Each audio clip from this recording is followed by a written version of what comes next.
The stars around Elisara Prime looked calm and quiet. The planet below was green and blue, a safe place where many species met without fighting. High above it, a large fleet waited. Ships from different parts of the galaxy floated in careful formation. There were bright crystal cruisers that belonged to the Aelari. Their hulls caught the light like giant jewels.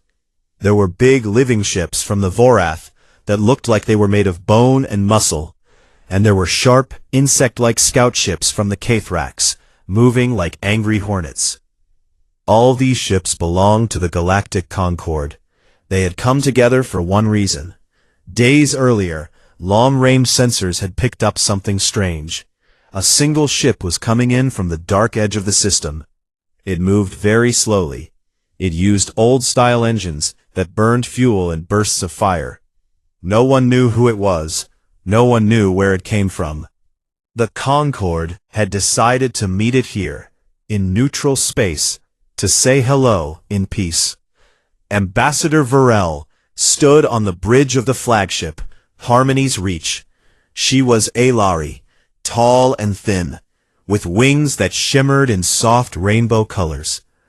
Right now, her wings were folded neatly against her back, in the polite way her people showed respect. She watched the main screen. The unknown ship grew larger as it came closer. It looked old and rough. Its body was a long gray cylinder. Many parts were patched with metal plates of different colors. Small clouds of white gas leaked from its engines. There were no glowing shields around it. There was no sign of the smooth gravity drives that most ships used. It looked like something built in a hurry, a very long time ago. Varel turned to her officers. "Open all greeting channels," she said in a calm voice. "Use the standard welcome package. Show the universal symbols of peace. Play the harmonic tones. Offer help if they need food, water, or repairs." The bridge crew moved quickly. Lights blinked. Soft musical sounds filled the air. On the big screen, colorful glyphs appeared, circles, lines, and shapes that every known species understood as "we mean no harm." A gentle voice in trade standard, the common language of the galaxy, spoke the words at the same time. "This is the combined fleet of the Galactic Concord," the message said. "Unknown vessel, you are entering a protected neutrality zone around Elisara Prime. Please tell us who you are, where you come from, what you want, and how many people are on board. We offer help and friendly talk." Everyone waited. Seconds passed, then minutes. The gray ship kept coming closer, slow and steady. No answer came back at first. Virel felt a small knot in her stomach. Strange ships did not always bring good things. But the Concord had rules. They greeted first. They did not shoot. At last, the speakers crackled. The sound was rough, full of static, like an old machine trying hard to be heard. But the words came through clear. They were in perfect trade standard. "Ground control, this is Apollo 11. We read you 5 by 5. We have finished our translunar injection burn. Requesting docking clearance and approach vector for Elisara Prime. Over." The bridge went quiet. No one moved. Virel's wings opened a little in surprise, then closed tight again. The officers looked at each other with wide eyes. "Apollo 11?" one of the Vorath officers whispered. His voice sounded thick and worried. Vorath did not whisper often. Their throats made deep rumbles instead.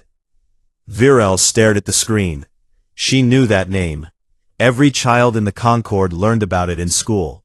Long ago, more than 400 years ago, there had been a species called humans. They lived on one small blue planet called Earth. They had no jump drives. They had no shields. They had only fire and metal. They built small ships and flew them to their own moon. They called those flights Apollo. The last one was Apollo 11. After that, humans sent out a few more signals, then went quiet. The galaxy thought they had died out. War, sickness, bad air. No one knew for sure. Humans became a short story in history files. a warning about what happened when a young species reached too fast. But now a ship was here. It called itself Apollo 11. It spoke like the old human astronauts. It asked for ground control, like this was normal, like it had just come from Earth's moon, and not from deep space. Varel took a slow breath. Her wings trembled just a little. "Replay the message," she ordered. The crackling voice played again. "Ground control, this is Apollo 11. We read you 5 by 5. We have finished our translunar injection burn. Requesting docking clearance and approach vector for Elisara Prime. Over." The words sounded calm, professional, tired maybe, but not afraid.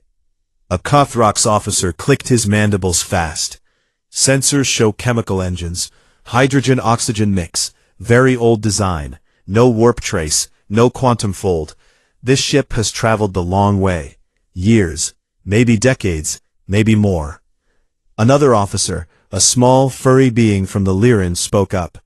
"Life signs, 140 living beings, warm blood, oxygen breathers, no big cyber parts. They are natural, like the old records say humans were." Viral looked back at the gray cylinder on the screen. Up close now, she could see faded paint on its side, red and white stripes, a field of white stars on blue. Words too worn to read clearly. But she knew what they said. She had seen pictures in the archives. United States. The name of one old human nation. The ship was still coming in, slow, patient.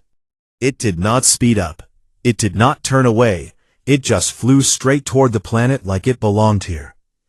Varel felt something cold move inside her chest. Not fear exactly, something bigger.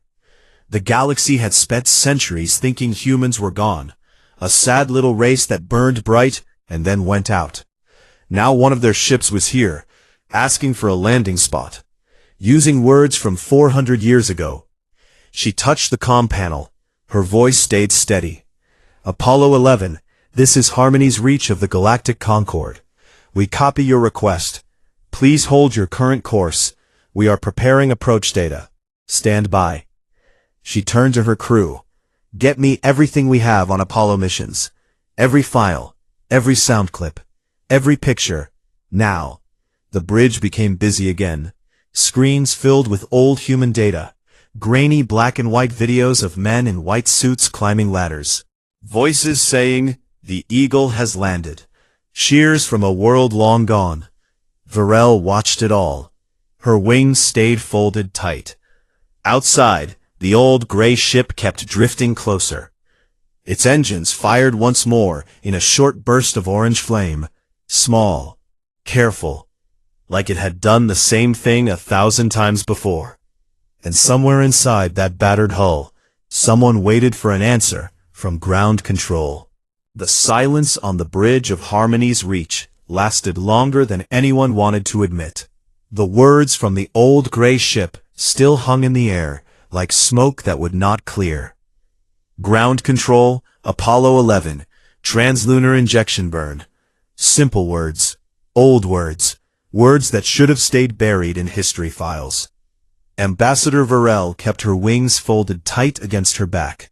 She did not want the crew to see how much they shook. She looked at the main screen again. The cylinder ship was closer now. Its rough metal skin caught the light from Elisara's sun. Small thrusters fired in tiny puffs to keep it on course. No fancy maneuvers, just slow, careful corrections. Like someone who had done this many times and knew exactly how little fuel they had left. She turned to the data officer, a young Ilari named Lyra. "Pull up the archive files, everything on human spaceflight. Focus on the Apollo program." Lyra's fingers moved fast over the glowing panel. Old records appeared on side screens. Black and white photos. Men in heavy white suits standing on gray dust. A small metal lander with thin legs. Words like Tranquility Base and One Small Step. Audio clips played softly. Crackly voices saying, "Houston, Tranquility Base here. The Eagle has landed." Cheers from a planet that no longer sent signals. Then came the later files. The ones that explained the Great Silence. After Apollo 17, humans kept trying. They built space stations. They sent robots to Mars. They talked about going farther. Their radios were loud. They sent pictures of their wars, their music, their cities. The galaxy listened. Some species were curious. Others were afraid. The Vorath in particular had been very afraid. One of the Vorath officers on the bridge, a tall one named Grask, shifted his weight. His thick skin changed color slightly, a sign of unease. He spoke in a low rumble. From our side. Virel looked at him. Show them. Grask touched his own panel. A new window opened. It showed old Vorath logs. Dates from 412 years ago. The entries were short and cold. Unidentified radio sources detected from uncharted single-star system. High-energy bursts. Possible weapon tests.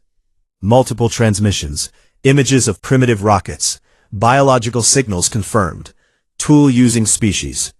Anomaly. Repeated use of nuclear devices on own planet's surface. Then the worst part. High command assessment. Aggressive expansion species detected. Chemical propulsion indicates short lifespan and high-risk behavior. Preemptive measures authorized. There were sensor logs. Vorath ships had jumped close to the human system. They had seen the early probes. They had heard the Apollo broadcasts.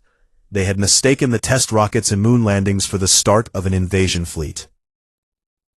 In panic, a rogue hive commander had ordered strikes. Not on Earth itself, no one was that foolish, but on the robot probes that humans had sent outward. The signals were jammed, the probes were destroyed, and then the Vorath ships had fled back into deep space. After that, the whole Concord had agreed to stay quiet. No one contacted Sol. No one answered the last human messages. They told themselves it was for safety. They told themselves the humans would destroy themselves soon anyway. Better to let them fade. But the humans had not faded. Virel felt cold. She looked back at the approaching ship. How long has this vessel been traveling? She asked. The sensor chief, a Cuthrax named Zik, clicked his mandibles slowly as he read the data. Engines are very inefficient. Chemical burn only. No refueling detected in transit. Speed is low. Trajectory suggests launch from Sol system approximately 410 years ago, accounting for drift and course changes. They used gravity assists from outer planets, then straight-line coasting with small corrections. Life support must be closed cycle. They carried everything with them. 400 years, Lyra whispered, in that thing? Zik nodded. They are not fast, but they never stopped. Virel stared at the screen. The ship was ugly by galactic standards. No smooth curves, no glowing lines, just rivets, welds, and patched metal. But it had crossed the stars the hardest way possible, on fire and math and hope. The radio crackled again. Ground control Apollo 11. We are still go for PDI. Fuel status critical. Requesting updated approach vector and docking instructions. Over. PDI, powered descent initiation. The same words humans had used when landing on their moon. Now they were using them for a whole new planet. Grask made a deep sound in his throat. They think we are their mission control. Virel took a slow breath. They have been alone for centuries. Their children were born in space. Their grandchildren too. This ship is not just a vehicle. It is their home. Their world. She looked around the bridge. Every face showed the same thing. Shock. Guilt. A little fear. The Cuthrax tactical officer spoke next. Weapon status? Virel shook her head fast. Cold. All weapons cold. We are not going to fire on them. But if they are hostile? They are asking for clearance to land, Virel said.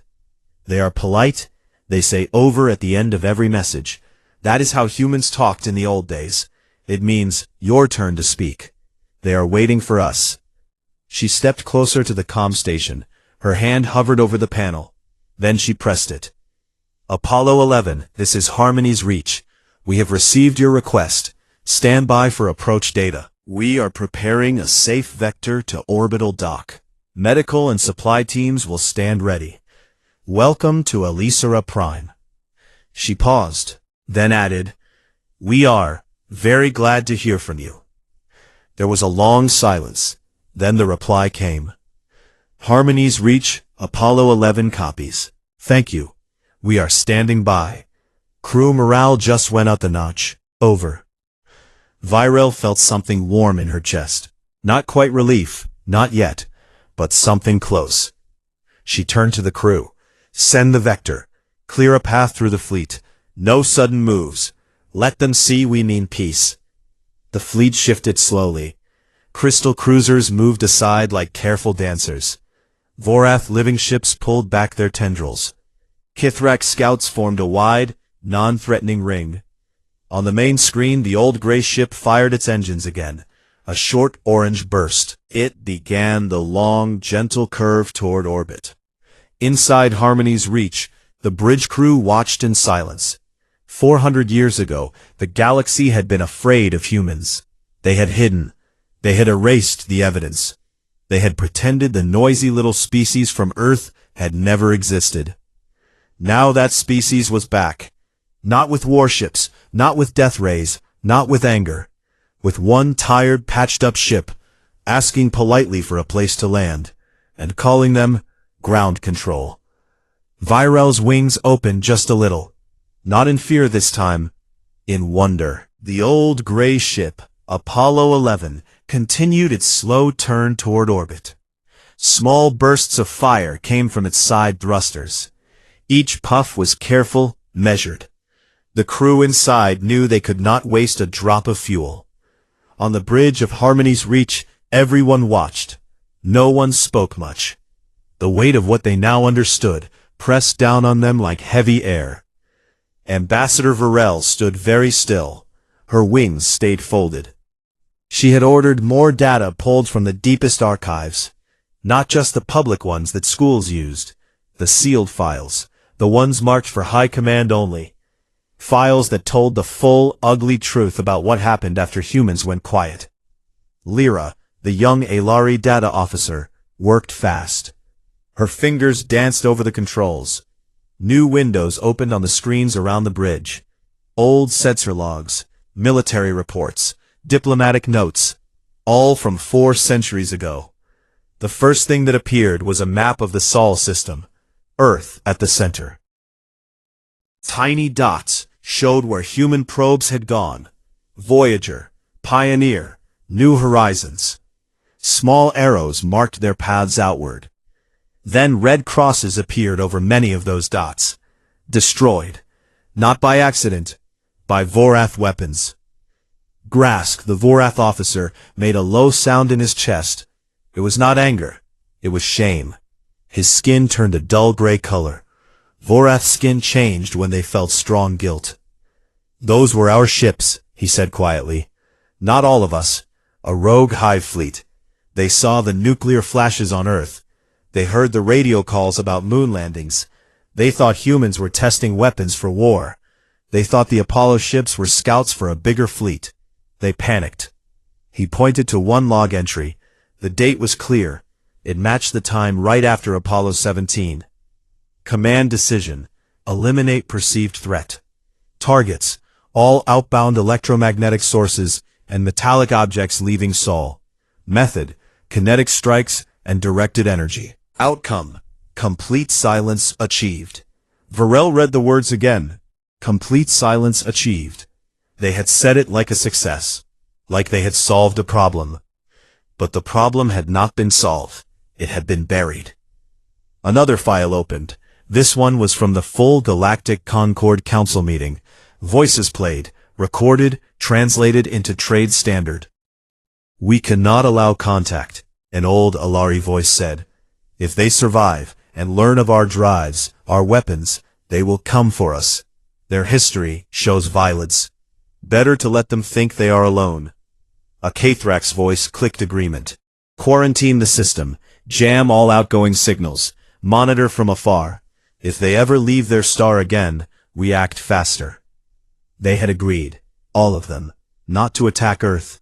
They were not monsters, but to make sure no human ever heard an answer from the stars. To keep the noisy little planet in the dark. When she opened them, she looked at the approaching ship again. It was in high orbit now. Its engines had gone quiet. It floated like a patient bird, waiting for permission to land. How did they survive? She asked no one in particular. Zik, the Kathrax sensor chief, answered. They built generation ships, slow ones. They put people in cryosleep. They grew food in closed loops. They taught their children the same lessons. Launch, coast, correct course, wait, repeat. They never had our shortcuts, so they used time instead. He brought up a simulation on the main screen. It showed the path of Apollo 11, a long thin line from Sol, swinging past Jupiter for speed, then out into the black. Small course changes over decades, tiny engine burns every few years. It had taken 412 years to reach Elisera Prime. 412 years of quiet endurance. Lyra spoke softly. They sent robot probes ahead. Very slow ones. Solar sails. Ion drives. Those probes found this system. Found signs of life and technology. The humans woke up the last crew. They decided to come here. Not to fight. To ask for help. Virel nodded slowly. They are refugees. After all this time, refugees who traveled farther than anyone thought possible. The radio crackled once more. Harmony's reach, Apollo 11. We have achieved orbit. All systems stable but marginal. Life support at 82%. Request permission for atmospheric entry and landing. We have one shuttle ready if needed. Over. The voice was the same calm one. Captain Marcus Hale, the records now said. Born on Earth in 1940. Put into cryo after launch in 1971. Woken every few decades to check systems. Now he was old. Very old. But his voice stayed steady. Virel stepped to the comm panel. She pressed the button. Apollo 11, this is Harmony's reach. Permission granted for descent. We are transmitting landing coordinates now. Safe zone on the main equatorial plane. Medical teams, food, water, and repair crews will meet you on the ground. You are welcome here. She paused. Her voice became softer. We have much to tell you, and much to ask forgiveness for. A short silence. Then the reply. Harmony's reach, we copy.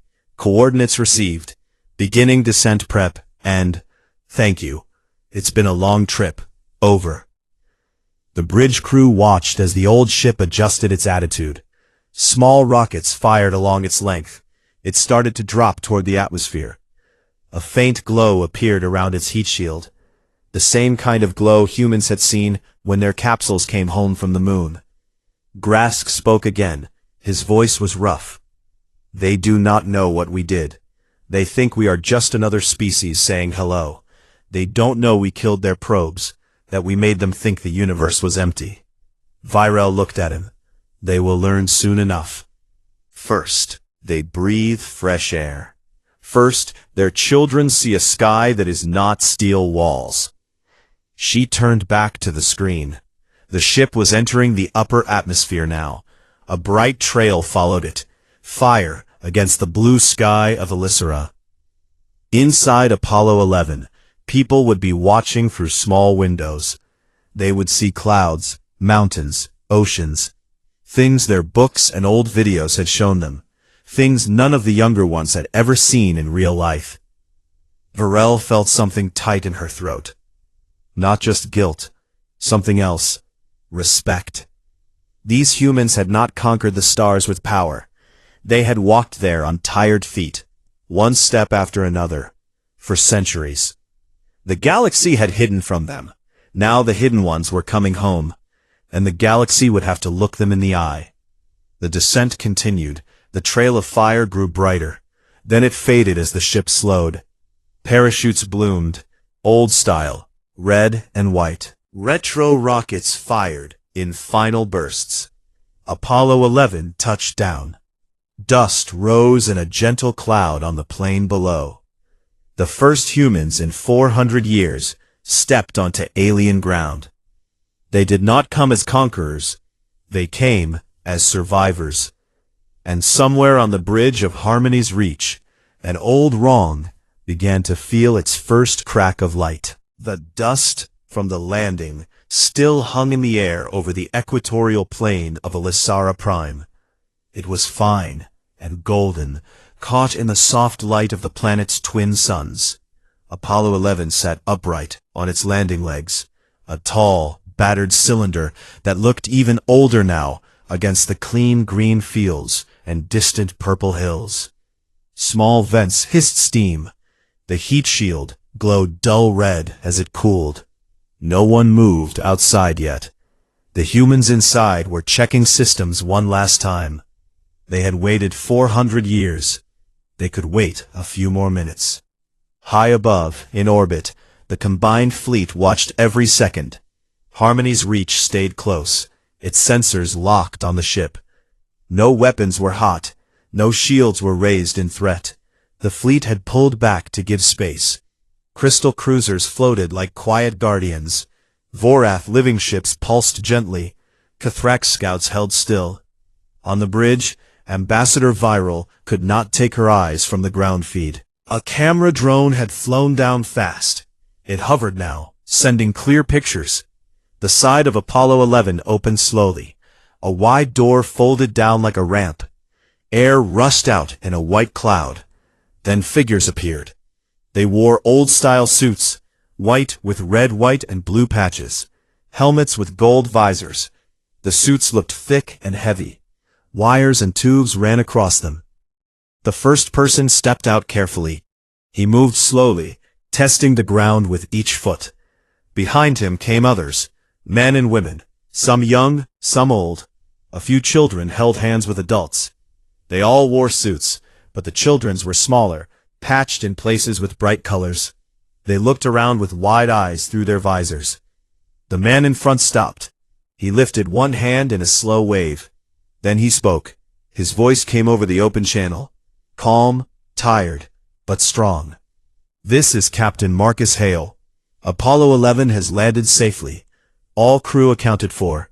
143 souls. We request medical check and fresh supplies. Thank you for the welcome. Viral felt her wings tremble. She pressed the comm button. Captain Hale, this is Ambassador Viral of Harmony's Reach. Welcome to Elisara Prime. Medical teams are moving in now. You are safe here. We will come to you. She turned to her officers. Prepare the shuttle. I am going down myself. Bring the Vorath liaison and the full apology packet. No more hiding. Grasp stepped forward. His skin was still dull gray with shame. I should be the one to speak first, he said. It was my people who... Viral put a hand on his thick arm. We all agreed to the silence. We all share this. But yes, you speak for the Vorath, I speak for the Concord. The shuttle left Harmony's Reach minutes later. It was small and smooth, built for comfort. Inside sat Viral, Grask, a Cathrax medic, and 2 human-speaking translators. They said nothing on the way down. The view through the windows changed from stars to clouds to green land. The shuttle landed softly a short distance from Apollo 11. When the door opened, warm air rushed in. It smelled of grass and flowers, things the humans had not smelled in centuries. Captain Hale waited at the bottom of his ramp. He had taken off his helmet. His hair was white. His beard was thick and gray. Deep lines marked his face. But his eyes were sharp and blue. He looked like a man who had seen too much, but still hoped. Behind him stood his crew, some still in suits, others had opened faceplates. Faces young and old stared at the aliens with open wonder. A small girl, maybe 8 years old, clung to her mother's leg. She pointed at Viral's wings and whispered something. Her mother smiled and hushed her gently. Viral stepped forward first. She kept her wings folded in respect. She spoke in clear trade standard. Captain Hale, crew of Apollo 11. I am Ambassador Virel. On behalf of the Galactic Concord, I welcome you. We have waited far too long to say those words. Hale nodded slowly. Ambassador, it's good to stand on real ground again. Real air. Thank you. Grask moved up beside Virel. He bowed low. His voice rumbled. Captain, my people owe you a debt we can never repay. 400 years ago, a fleet from my species saw your signals. They were afraid. They thought you were a danger. They destroyed your probes. They jammed your messages. They made the galaxy stay silent. We thought we were protecting ourselves. We were wrong. We were cowards. Hale listened without interrupting. His face stayed calm. When Grask finished, Hale looked at the ground for a moment. Then he looked up. So you folks glassed our robots, shut down our ears to the stars, let us think we were alone out here. Grask nodded. Yes. Hale gave a short, dry laugh. It was not angry, just tired. Son, we've been coasting on fumes and recycled air since before your grandparents were born. We didn't need fancy warp drives. We didn't need shields. We just needed to keep the lights on and the kids fed. And we did. Every generation told the next one the same thing. Keep going. One day you'll find someone. One day you'll hear a voice that isn't your own. He looked around at his crew. Many were crying quietly. Not from sadness, from relief. We found you, Hale said, and you were scared of us. Funny thing is, we were scared too. Scared the stars were empty, scared we'd failed our kids. Virel spoke next. We were wrong. The Concord quarantined your system. We told ourselves it was for peace. It was fear. We are sorry. More than words can carry. Hale rubbed his beard. Apology accepted, but let's be clear. We didn't come here for revenge. We came because our charts showed life here. Technology, a place to rest, maybe a place to start again. That's all. A medic team from the Concord moved forward with stretchers and scanners.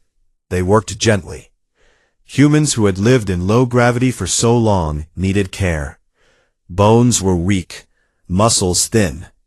But they smiled as they were helped. One young man, maybe 20, looked at the sky.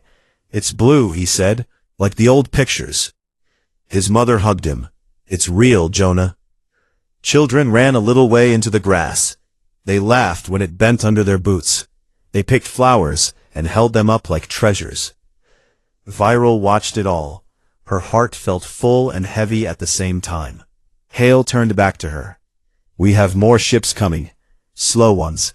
They'll arrive over the next decades. Sleepers, torch drives, ram scoops. All of them carrying people who never gave up. Will there be room for them? Virel nodded without hesitation. There will be room. We will make room. You have earned it. Hale smiled for the first time. A real smile. But warm. Good. Because we're home now, and we're not leaving. The suns dipped lower. Shadows grew long across the plain. Apollo 11 stood like a monument. Around it, humans and aliens worked side by side. Medics, engineers, children laughing. 400 years of silence ended not with guns or shouts. It ended with quiet words over an old radio. And two peoples finally looking at each other without fear. The twin suns of Elisara Prime hung low in the sky. Their light turned the grass golden and made long shadows stretch from Apollo 11. The old ship stood quiet now. Its engines were cold.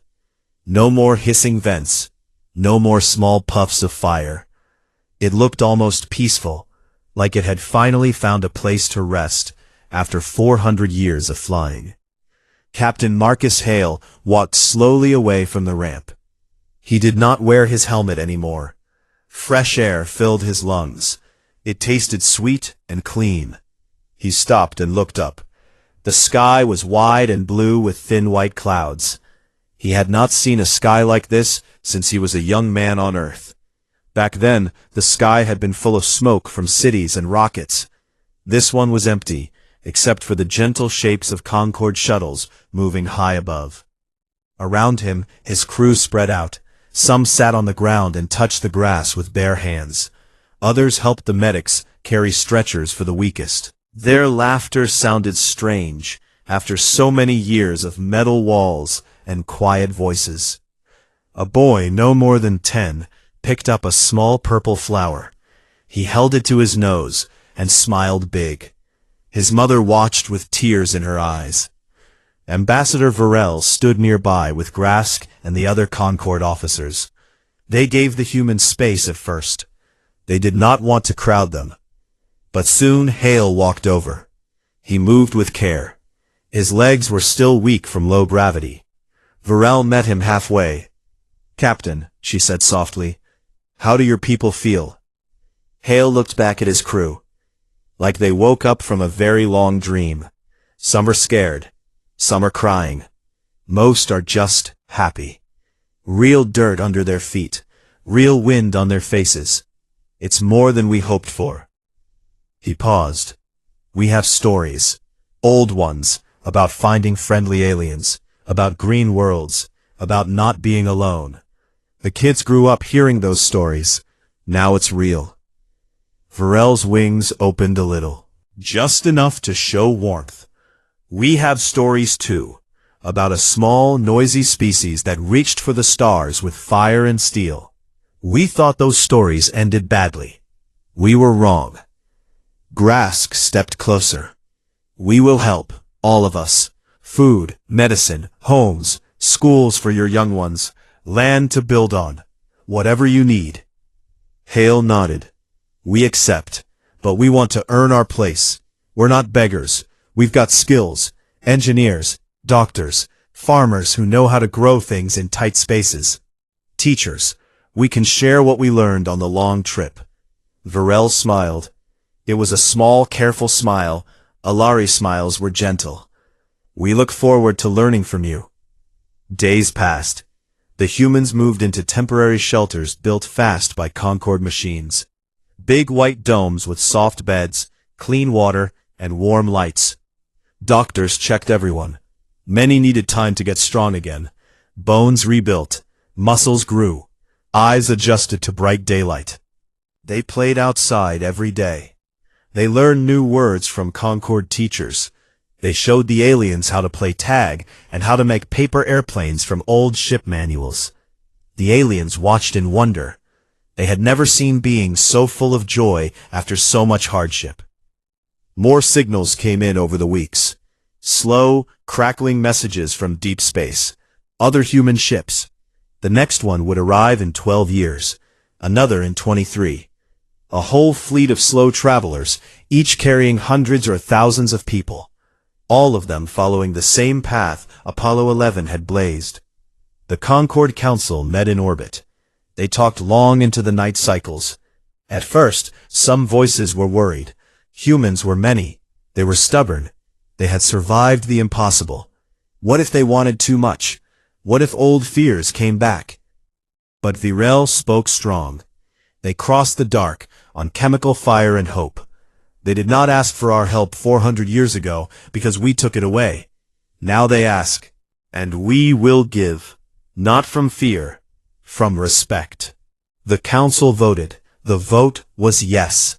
Elisera Prime would open its doors. Other worlds would too. New colonies, new trade, new stories shared between species. One evening, Hale stood on a small hill near the landing site. The suns were setting. The sky turned pink and orange. Virel joined him.